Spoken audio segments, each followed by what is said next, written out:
started with a notification. Motion detected in home office. Nothing unusual. Rachel often worked from home during her lunch break. But today was different.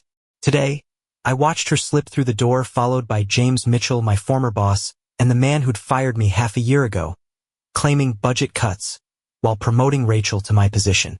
My hands trembled as I pulled up the live feed. The chat interface blinked to life. I'd been testing a new streaming setup for my freelance work and had forgotten to disable it.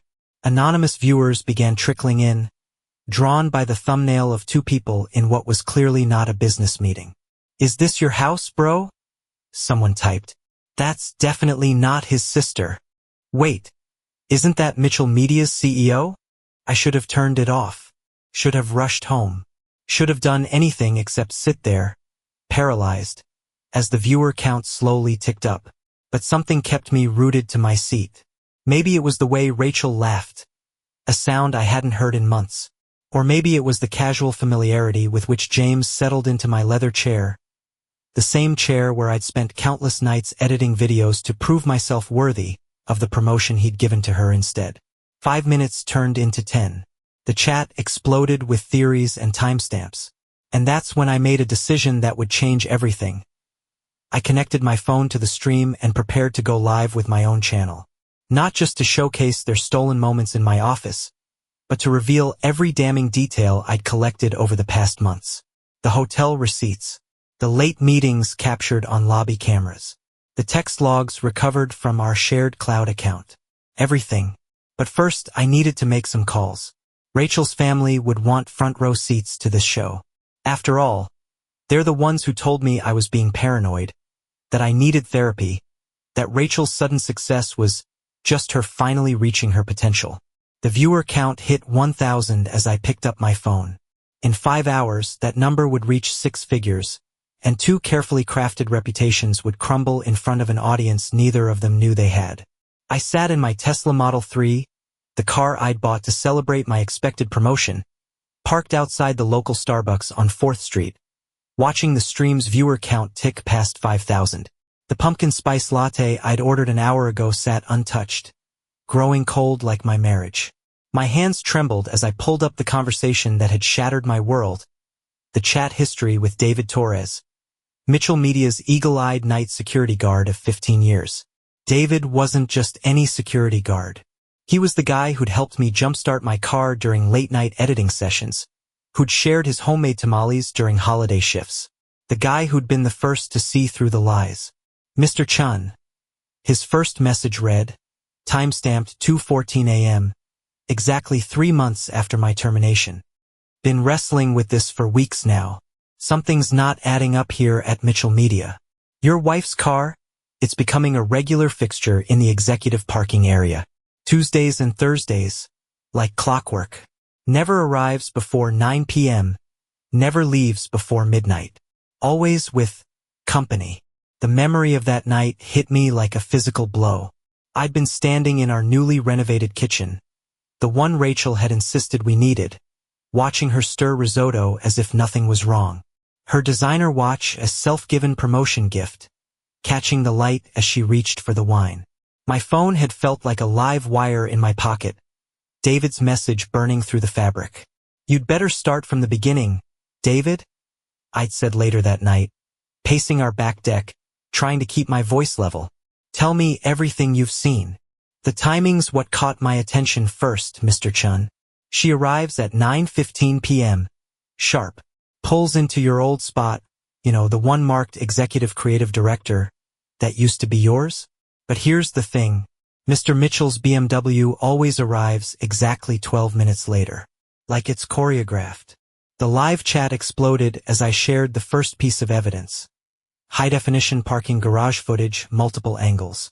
Timestamp, 11:47 p.m., Tuesday, March 15th. Rachel's silver Audi A6 gleaming under the fluorescent lights, parked beside a familiar black BMW M5 with custom rims. The same rims I'd helped James Mitchell pick out during a team bonding lunch last year.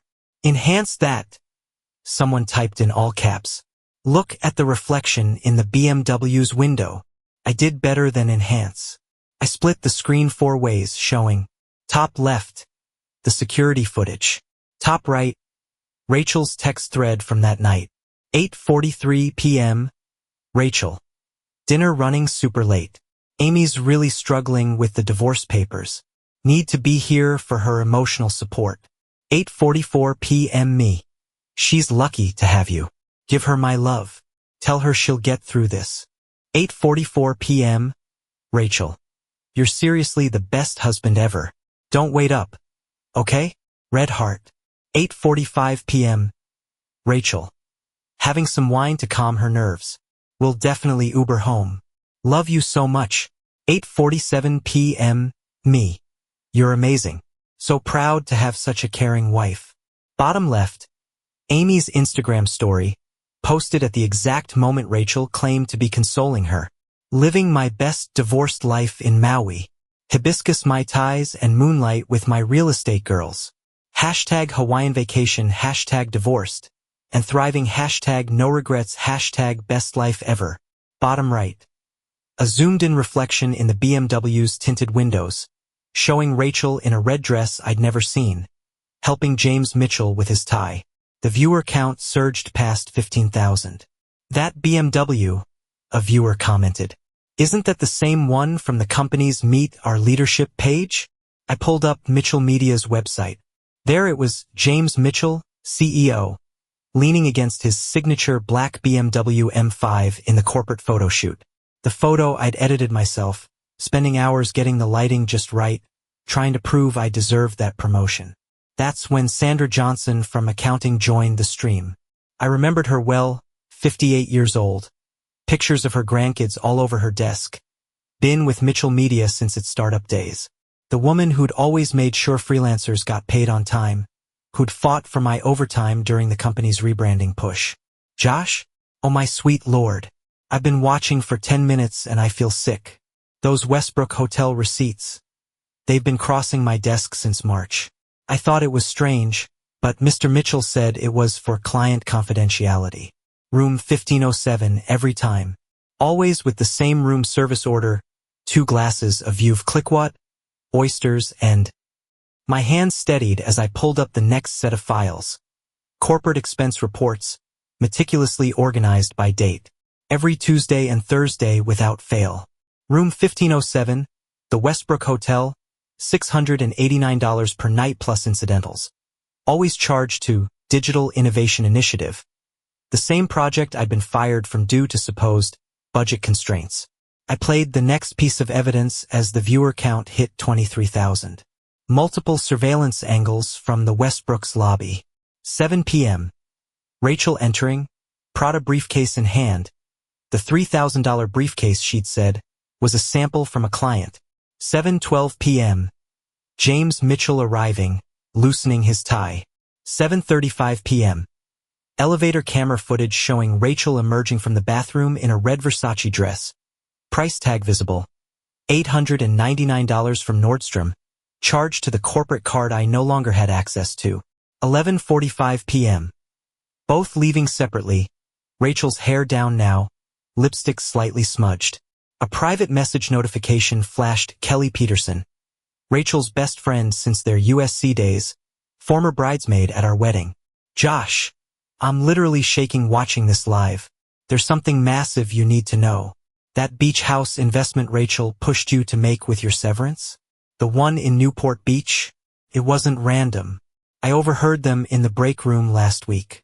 James was saying something about property value projections and corporate acquisition zones. Josh, I think they're running a real estate scheme through the company. And your beach house? Is somehow key to everything. The chat transformed into a crowdsourced investigation.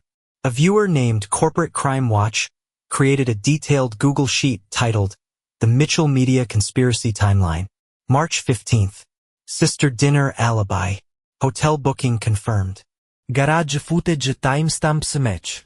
$899 Versace dress purchased on corporate card. March 28th. Rachel claims client presentation in Portland. Actually, 6 hours at the Westbrook, room 1507. $2,400 charged to company card at Tiffany & Company. April 4th. Rachel reports Amy emergency. Amy documented in Paris via Instagram. First mention of Coastal Property Initiative in company emails. April 18th. Josh terminated for budget constraints. Severance package. $225,000. Significantly above standard. Unusual clause. Investment in company-adjacent properties strongly advised. April 19th. Rachel promoted to creative director. Salary increase. 150%.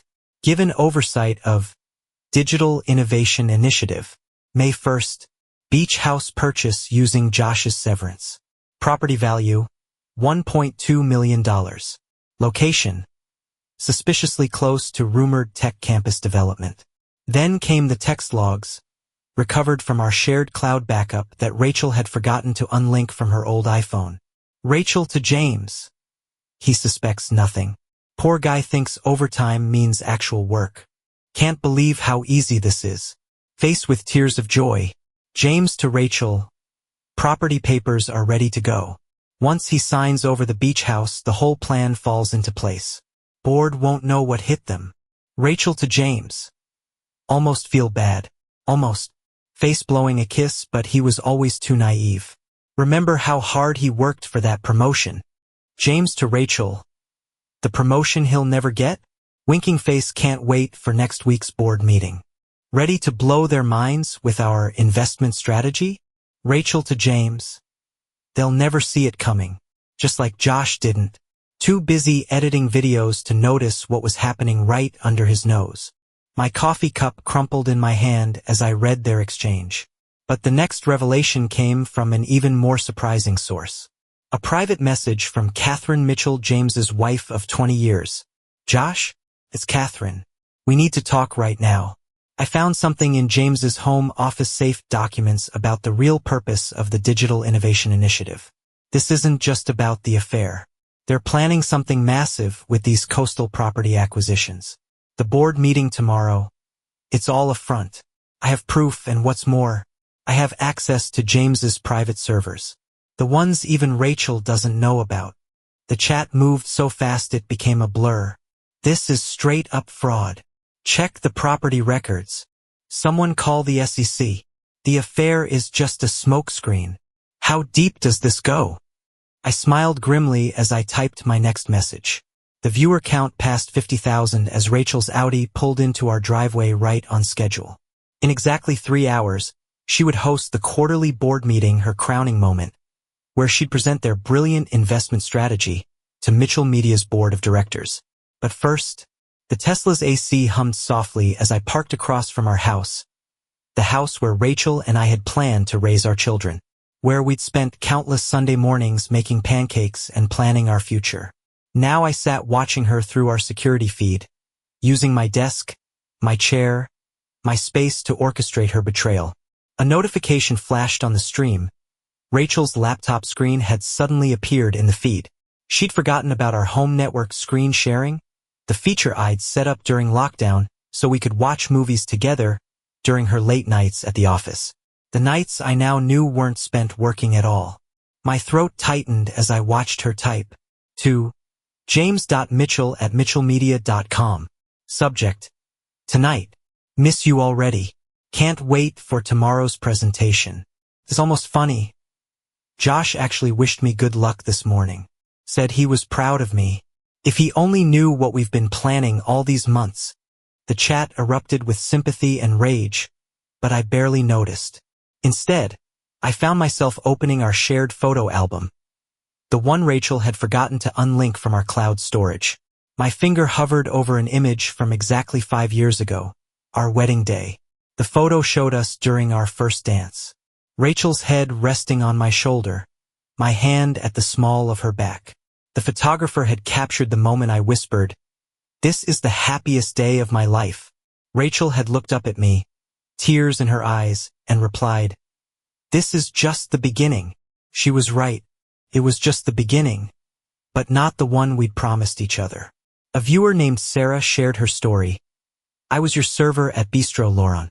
Every Tuesday night, back corner booth. They'd order the same thing, her, the seared scallops, him, the ribeye. They always toasted to another successful project. I remember thinking they looked so in love. I'm so sorry, Josh. Another message popped up from Marcus, the valet. They never seemed to care who saw them, like they were untouchable. She always wore red, said it was her power color. But I remember your anniversary night clearly. Her lipstick was smudged when they left. I pulled up another photo, December 14th, 2023, our 5th anniversary. The timestamp read 2:15 p.m. The exact moment Rachel had texted, swamped with work, but can't wait for our special dinner tonight. Loving you more each year. Red heart. The security footage from the Westbrook Hotel told a different story. 2:15 p.m. Rachel entering the lobby, wearing the red dress I'd bought her for her birthday. James following minutes later, carrying a bottle of champagne, the same brand we'd had at our wedding.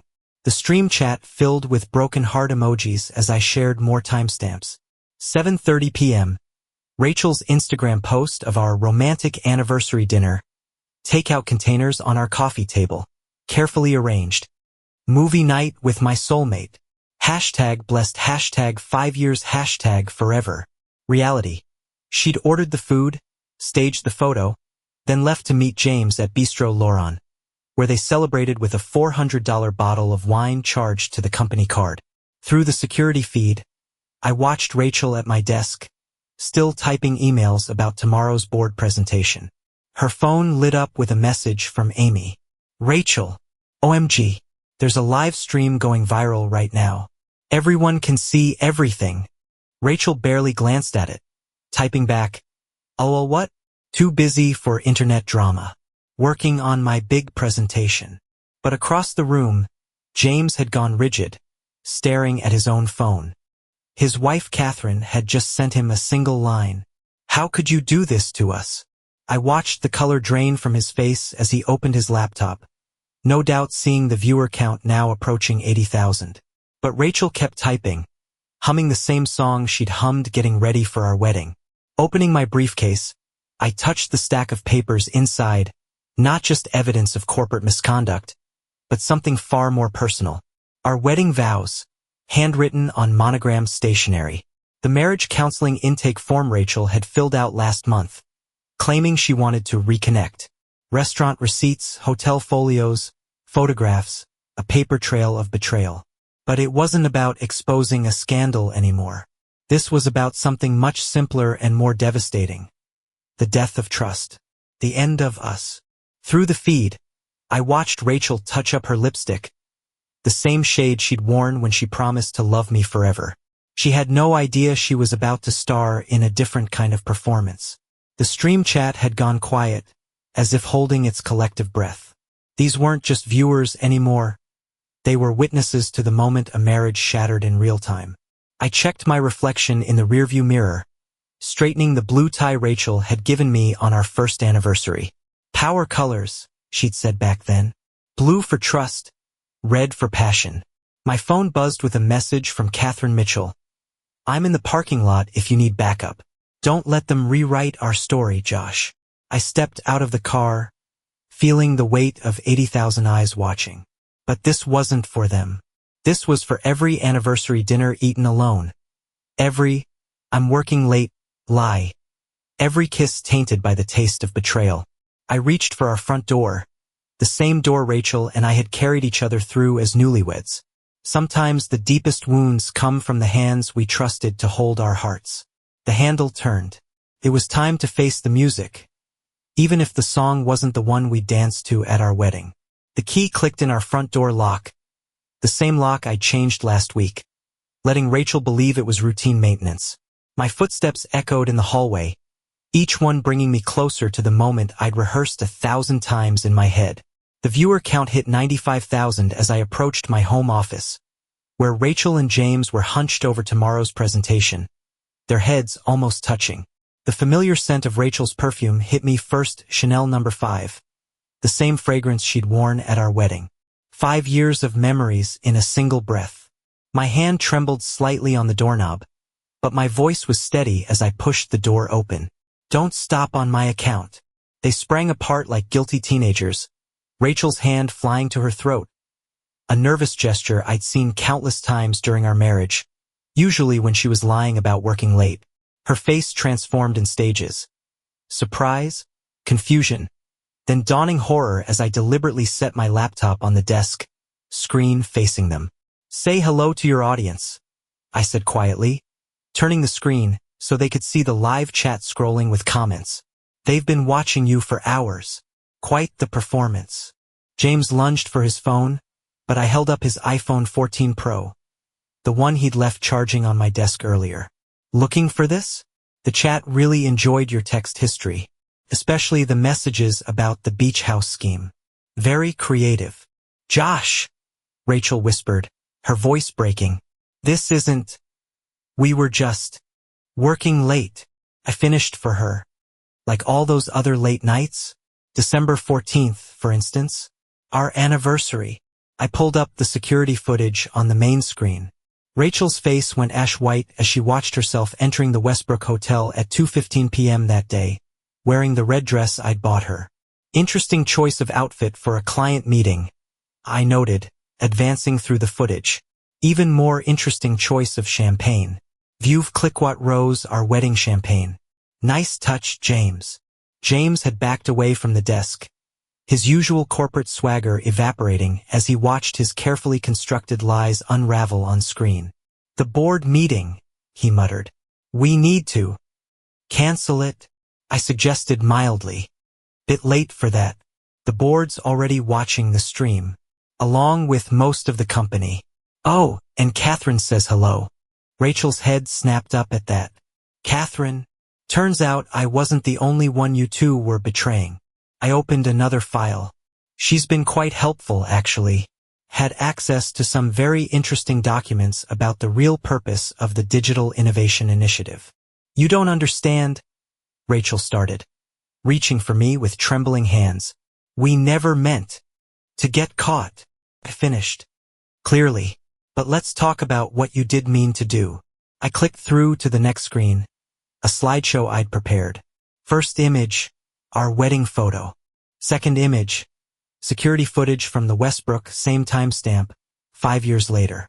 Third image, Rachel's Instagram post of our romantic anniversary dinner, timestamped while she was still at the hotel. "Quite the talent for staging photos," I commented. "Must be all that marketing experience. Tell me, was anything real? Or was I just another project to manage?" The chat exploded with new comments as hotel staff, restaurant workers, and former colleagues continued adding their pieces to the puzzle. Each revelation landed like a physical blow, Rachel's face crumpling further with each new betrayal exposed. James had found his voice again, slipping into damage control mode. "Josh, let's be reasonable here. Whatever you think you've uncovered. You mean like the shell company you registered the day after firing me?" I interrupted. "Or the real estate scheme you're planning to present to the board tomorrow. The one funded by my severance pay." Rachel's phone buzzed again, Amy's 10th desperate warning about the stream. But it didn't matter anymore.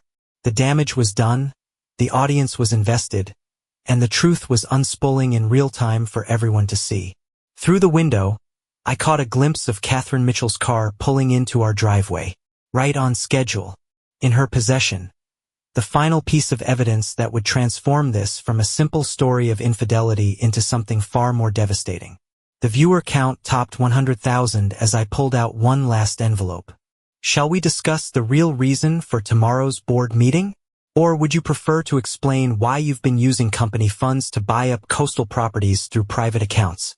Rachel's carefully applied lipstick was smudged now, her hands shaking as she reached for the envelope.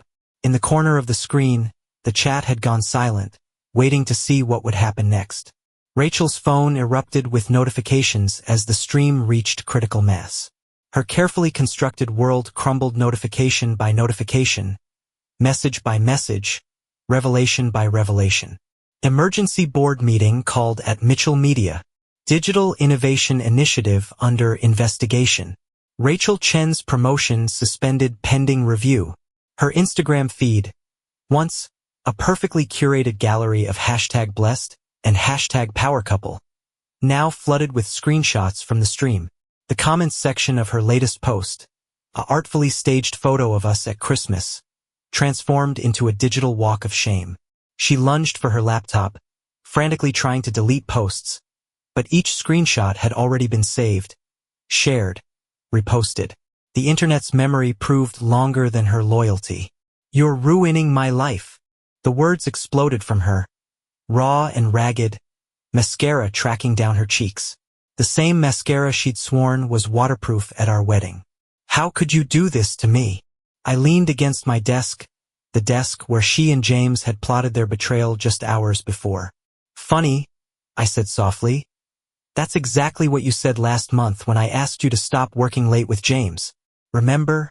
You said I was ruining your life with my paranoid suspicions." James stood frozen by the window, watching his own phone light up with crisis alerts. The company's stock had started to dip as rumors spread. His wife Catherine's car was still visible in our driveway, a silent reminder that his betrayal had rippled beyond our marriage. "I can explain everything," Rachel pleaded, reaching for me with trembling hands. "The beach house, the promotion, it wasn't what you think. We were trying to build something. A future. A legacy." "A legacy," I repeated, the word tasting bitter. I pulled out a cream-colored envelope, the same shade as our wedding invitations. "Remember our first date? When you told me your dream was to retire by the ocean. Watch the sunset every evening from your own beach house." She nodded, hope flickering in her eyes. Hope that maybe, somehow, she could still explain it all away. "Well, I made that dream come true." I slid the envelope across the desk. "I just sold the beach house. Your love nest funded my fresh start." The color drained from her face as she opened the envelope. Inside, transfer documents showing the sale of our Newport Beach property. $3 million, triple what we paid using my severance. Turns out James wasn't the only one who knew about the upcoming tech campus development. But that was our future," she whispered. "No," I corrected her. "That was your backup plan with James. The property you two planned to flip once the development was announced. The cornerstone of your coastal acquisition strategy." Her phone buzzed again. Amy, still trying to warn her about the stream. "Rachel, OMG, it's everywhere. Even Mom and Dad are watching." Rachel's social media continued imploding in real time. Her LinkedIn profile flooded with comments. Her carefully crafted professional image, the one she'd built by stepping over my career, dissolving with each new share and repost. "I loved you," she whispered, sinking into my office chair. "Past tense," I noted. "At least you're finally being honest about something." The viewer count hit 150,000 as Catherine Mitchell walked through my office door, carrying a leather portfolio I recognized from James's study, the final nail in their professional coffin. "Ready for the board meeting?" I asked Rachel, whose face had gone from pale to ashen. "I hear there's been a slight change to the agenda. Sometimes karma doesn't just knock. She brings receipts." Catherine Mitchell stepped forward, her heels clicking against the hardwood floors I'd installed myself last summer. The sound echoed in the sudden silence of my home office as she placed her leather portfolio on the desk. Inside were 2 identical manila envelopes, each bearing the Mitchell Media letterhead. "The board has been watching the stream," Catherine said, her voice steady despite everything. "They've seen enough." I pulled out 2 contracts, remembering how Rachel used to tease me about always reading the fine print. "These aren't divorce papers," I explained, sliding one toward each of them. "Those will come later. These are something far more interesting." Rachel's hands shook as she opened her envelope. The stream chat had gone eerily quiet, 200,000 viewers holding their collective breath. "This is..." Her voice cracked as she scanned the document. "A confession of workplace harassment and corporate fraud," I finished for her. "Pre-signed by the board of directors. Turns out I wasn't the only one you betrayed. The Digital Innovation Initiative was under internal investigation for months. You just made their job easier." James finally found his voice. "You can't prove..." "Actually," Catherine interrupted, "I provided proof 3 months ago. Those late-night strategy sessions in our home office? I heard everything. The coastal property scheme, the shell companies, the planned stock manipulation. All of it. Rachel's phone lit up with a final notification. Effective immediately. Termination of employment. Her Instagram followers were dropping by the thousands. Her LinkedIn profile had been flagged for review. The career she'd built by destroying mine was unraveling in real time. You know what hurts the most? I said, watching her collapse into my office chair. Not the affair. Not even the betrayal. It's that you really thought you were smarter than everyone else. That you'd never get caught. James was already on his phone, frantically calling his lawyer. But as Catherine had pointed out earlier, there's no legal defense against the truth, especially when it has hundreds of thousands of witnesses. The stream count ticked up to 250,000 as I gathered my things. On my desk, our wedding photo still stood where Rachel had placed it this morning. One last attempt at maintaining appearances. I turned it face down as I walked out. The beach house sale closes tomorrow, I said from the doorway. I'm donating half the proceeds to the employees whose pensions you gambled with. The other half, well, let's just say karma deserves a beach view.